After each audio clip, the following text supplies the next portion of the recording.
저도 드디어 아이폰 10을 써보게 됐습니다.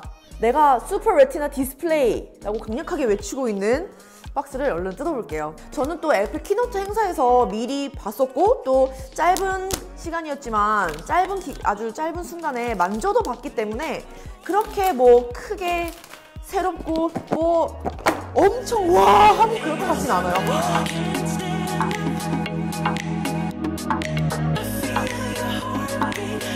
전면 후면 모두 예전 아이폰의 모습은 싹 잊어버리게 만들 정도로 많은 게 바뀌었어요. 처음 에어팟이 나왔을 때 콩나물 디자인 혹평 이후로 이번 아이폰 10 역시 디자인적으로 조금 이야기가 많았죠. 이번에 좀 더 튀어나온 듯한 카메라 렌즈와 또 세로로 바뀐 위치 그리고 전면 디자인이 좀 이슈였는데 이것 또한 사실 에어팟과 마찬가지로 적응의 문제일 거라고 생각해요. 시간이 지나고 또 사용하다 보면 충격적인 디자인쯤이야 뭐 금방 익숙해질 거라고 생각합니다.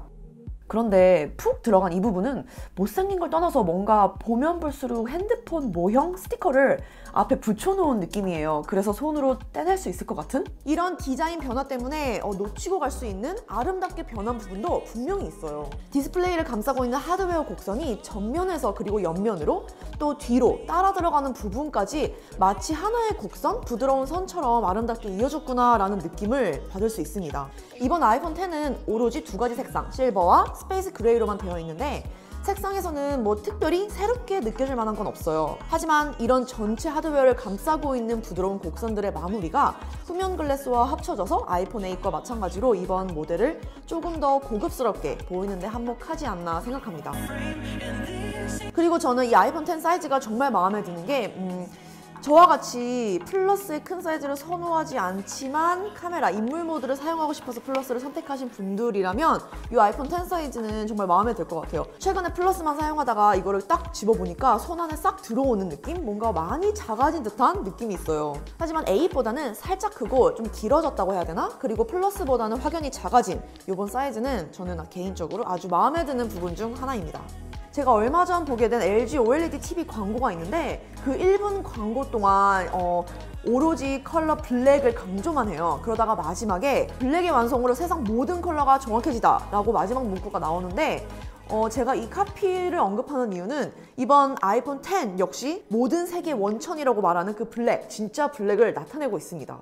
올레드는 명암비가 좋고 까만 걸 더 까맣게 나타내주는 게 있어요. 어두움이 표시가 잘 될수록 색상이 풍성해지는 게 HDR이 가진 또 하나의 특징이라고 할 수 있는데 이런 진짜 블랙을 화면에서 어두운 느낌이 많이 나는 영화를 보고 있을 때면 조금 더 피부에 와닿게 느낄 수 있습니다. 넷플릭스에서 영화를 안 본 영화가 없을 정도로 정말 많이 보는 입장에서 이번 아이폰 10으로 넷플릭스 영화를 보는 재미가 또 나름 있을 것 같은데 하지만 이렇게 화면에 가득 채워서 보고 있을 땐 이 푹 페인, 이 부분이 아무래도 좀 방해가 되는 건 사실이에요. 드라마나 영화를 볼 때는 크기를 살짝 줄여서 보는 게 덜 신경 쓰이더라고요. 이번 아이폰 10을 표현할 수 있는 딱 한 가지 단어를 말해보라고 한다면 바로 트루뎁스라고 말할 수 있어요. 애플이 미래와의 조우라고 이렇게 자신있게 표현한 이유이기도 한 트루뎁스로 인해서 가능해진 그리고 또 많은 사람들이 열광하고 있는 페이스 아이디 애니모지라고 불리는 애니모티콘 그리고 드디어 전면 카메라에서도 가능해진 인물 모드까지 이렇게 세 가지입니다. 우선 지금까지 그랬던 것처럼 나의 아이폰임을 설정해 놓기 위해 설정에 들어가서 지문 인식 혹은 패스코드를 입력을 해 놓겠죠. 하지만 이번만큼은 페이스 아이디라는 새로운 옵션이 생겨서 살짝 귀찮은 과정이었던 이런 보안 설정조차 조금 설레는 과정이 됐습니다. 더 이상 이물질이 묻은 물이 묻은 손가락 지문 따위는 신경 쓰지 않아도 된다는 간편함 및 단순한 즐거움도 추가됐고요. 페이스 아이디가 작동하는 방식은 사실 놀라울 정도로 아주 긴 과정이에요. 인식을 시킨 후에 이제 아이폰을 사용하기 위해서 잠금 화면을 하기 위해 쳐다보는 순간 아이폰이 열일을 하기 시작합니다. 주변광 센서가 주변 빛이 얼마나 밝은지 둘러보고 그렇다면 적외선을 얼마나 보내야 인식이 잘 될지 또 파악을 하기 시작합니다. 그리고 반사가 되는 것들을 IR 카메라가 흡수를 하고 도트 프로젝터가 점으로 막 뿌리고 나면 이 점으로 모양새를 만들고 그리고 나서 들어온 정보를 수식화시키고 이제 이걸 시큐어 앙클레이브에 보내게 됩니다. 이제 이런 과정이 지나가고 나면 아이폰 10이 가지고 있는 내 얼굴과 매칭을 하기 시작합니다. 항상 100% 일치할 수는 없어요. 그래서 어느 정도 일정 수준 이상 매치가 된다 싶으면 여기서 허락이 떨어져요. 오케이, 네가 내 아이폰 주인이 맞다 하면서 허락이 나오고 그리고 잠금 화면이 드디어 풀리게 되면서 아이폰 10을 사용을 할 수 있게 됩니다. 아이폰 10에서는 뉴럴 엔진이라는 적응성 덕분에 아침에 얼굴이 많이 부어 있을 때라던가 주변광이 너무 어둡거나 어두운 공간에 있을 때 이런 변수가 많은 다양한 상황에서조차 좀 더 유연해집니다. 심지어 카메라로 컷을 따기 위해 세워놨더니 어느새 제 얼굴을 읽고 바로 열어버렸어요.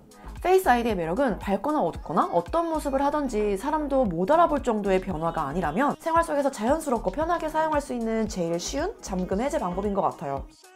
설정에서 손쉬운 사용, 그리고 페이스 아이디 및 주시에 들어가면 따로 이렇게 세팅할 수 있는 부분이 있어요. 저는 현재 다 켜놨지만 페이스 아이디 주시 필요를 꺼놓게 되면 눈으로 똑바로 응시하지 않아도 열리게 되고, 다시 원상복귀 켜놓게 되면 눈으로 쳐다봐야 잠금 해제가 풀리도록 변경됩니다. 트루뎁스로 인해서 가능해진 페이스 아이디만큼 신선하게 충격적인 건 바로 애니모티콘입니다. 제가 얼마 전에 아이메시지 꿀잼 사용법 해서 이렇게 영상으로 아이메시지를 좀 더 재밌게 사용하는 법을 소개해드렸었는데요. 애플이 참 이런 걸 잘하는 것 같아요. 아주 기본적이고 재미라고 할 것도 없고 아주 단순한 메시지를 사용하면서도 좀 더 재밌게 사용할 수 있게 해주고 또 자꾸 쓰고 싶게 만드는 이런 건 정말 대단한 것 같습니다. 이번엔 카메라로 넘어가 볼게요. 항상 저는 카메라에 관해서는 사진과 영상을 다양하게 아주 많이 촬영을 해보고 나중에 다시 좀 디테일한 리뷰를 올리는데요. 그래서 오늘도 디테일하게 좀 깊게 들어가진 않겠습니다. 하지만 꼭 언급하고 싶은 놓치고 갈 수 없는 한 가지가 들어왔죠. 바로 전면 셀피 카메라에서도 가능해진 인물 모드입니다. 아이폰 플러스의 큰 사이즈가 싫은 사람도 저처럼 저는 작은 걸 선호하기 때문에 인물 모드라는 이 하나 때문에 플러스를 선호하게 됐는데, 그런데 플러스보다 작은 요 얄쌍한 이 아이폰 10에서는 그 모든 카메라 기능을 사용할 수 있게 됐어요. 지금까지는 내 얼굴이 나오는 인물 모드를 촬영하기 위해서는 누군가 상대방에게 부탁을 했었어야 됐잖아요. 혼자선 찍을 수 없기 때문에. 그래서 저의 앨범에 보면은 인물 모드로 찍은 가장 많은 사진들은 다 음식 사진이에요. 음식만 엄청 찍게 되는데 이제 드디어 혼자서도 느낌 있는 사진을 찍을 수 있게 됐습니다. 오늘 영상에서 언급하지 않은 다른 변화들도 몇 가지 있어요. 애플이 페이스 아이디 때문에 아주 과감하게 없애버린 홈 버튼으로 인해서 새로운 제스처 UI들이 들어왔고요. 그러다 보니 홈 버튼으로 하던 동작들을 스와입, 쓸어올리는 이런 제스처들로 대체가 됐습니다. 그리고 왼쪽에 있는 볼륨 버튼과 오른쪽에 있는 버튼으로 할 수 있는 어떤 여러 동작들, 기능들이 달라졌어요. 그래서 이런 변화들이 아직은 너무너무 불편해요. 어색하고. 왜냐면 적응되지 않았기 때문에 본능적으로 손은 생각을 하지 않고 바로 예전에 하던 동작, 제스처를 하고 있는데 이거는 또 이렇게 새롭게 변한 거에 적응을 해야 되겠죠. 아이폰 10에 관해서 혹시 궁금한 점 있으신 분들은 언제든지 물어봐 주시고요. 저는 앞으로 한동안 계속 나올 예정인 아이폰 10에 관한 재밌는 이야기들을 또 준비해서 새로운 영상으로 돌아오겠습니다. 바이바이!